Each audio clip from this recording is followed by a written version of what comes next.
الحمدللہ، اللہ کا شکر ہے کہ آج 17واں رمضان ہے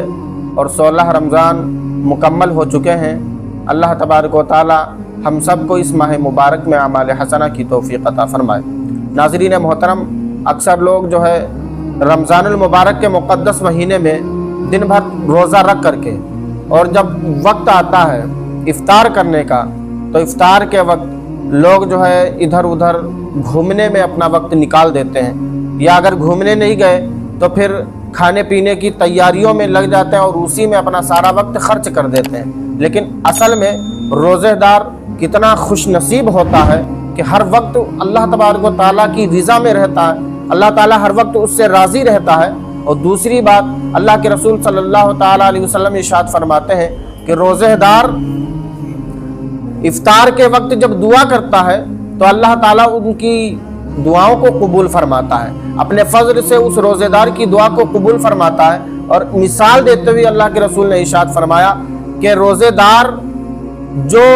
روزہ رکھ کر کے دعا نہیں مانگتا افطار کے وقت جب روزے دار دعا نہیں کرتا ہے تو اس کی مثال اللہ کے رسول صلی اللہ تعالیٰ علیہ وسلم نے اس طرح سے بیان فرمائی ہے کہ اس مزدور کی طرح اس شخص کی مثال ہے، اس روزے دار کی مثال ہے کہ جو دن بھر مزدوری کرتا ہے اور جب اجرت لینے کا وقت آتا ہے تو وہ چلا جاتا ہے، مزدوری فری میں کر کے چلا گیا۔ تو وہ اسی طرح کی مثال دیتے ہوئے اللہ کے رسول نے فرمایا کہ دن بھر روزے دار جب روزے کی حالت میں ہوتا ہے تو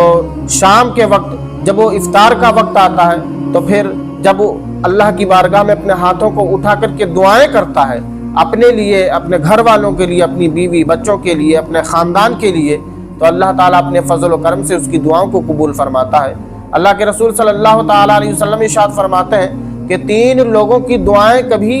رد نہیں کی جاتی۔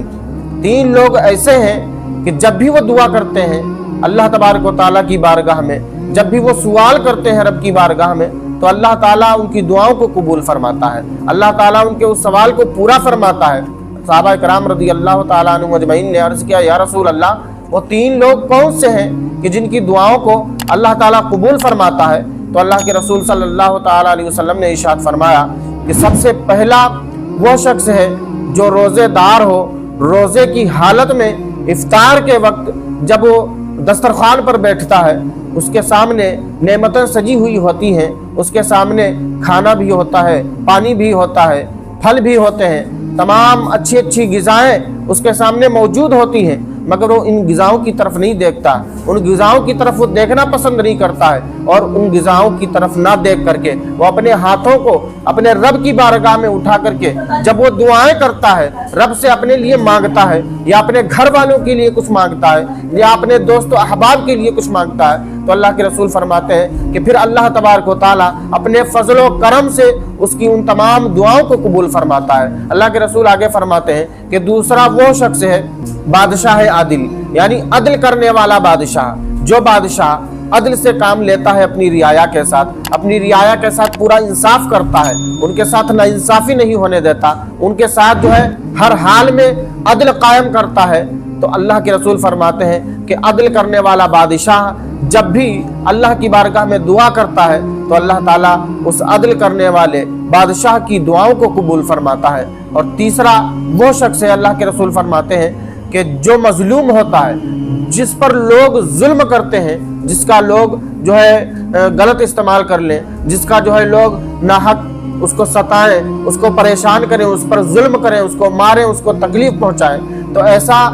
ظلم سہنے والا انسان، ایسا مظلوم جب وہ ظلم سہ کر کے وہ جو ہے اپنی تمام قوت کو ختم کر دیتا ہے، جب اس کے اندر برداشت کرنے کی طاقت نہیں رہتی، جب وہ ٹوٹ جاتا ہے، تو ایسی حالت میں جب وہ اللہ کی بارگاہ میں دعا کرتا ہے کہ مولا یہ میرے حق میں دعا کو قبول فرما، وہ جس کے لیے بھی دعائیں کرتا ہے، اللہ تعالیٰ کے رسول فرماتے ہیں کہ اللہ تعالیٰ اس کی دعاؤں کو کبھی رد نہیں کرتا، تو ایسے مظلوم کی دعا کو قبول فرماتا ہے۔ اور اللہ کے رسول فرماتے ہیں کہ یہ 3 لوگ ہیں، ان 3 لوگوں کی دعائیں کبھی رد نہیں کی جاتی، ہر حال میں اللہ تعالیٰ شرف قبولیت عطا فرماتا ہے۔ تو میرے عزیز ساتھیوں، یہ رمضان المبارک کا مہینہ چل رہا ہے، رمضان کے مہینے میں ہم اور آپ اپنا وقت جو ہے 5 یا 10 منٹ پہلے دسترخوان پر بیٹھ جائیں، اللہ کی دی ہوئی نعمتیں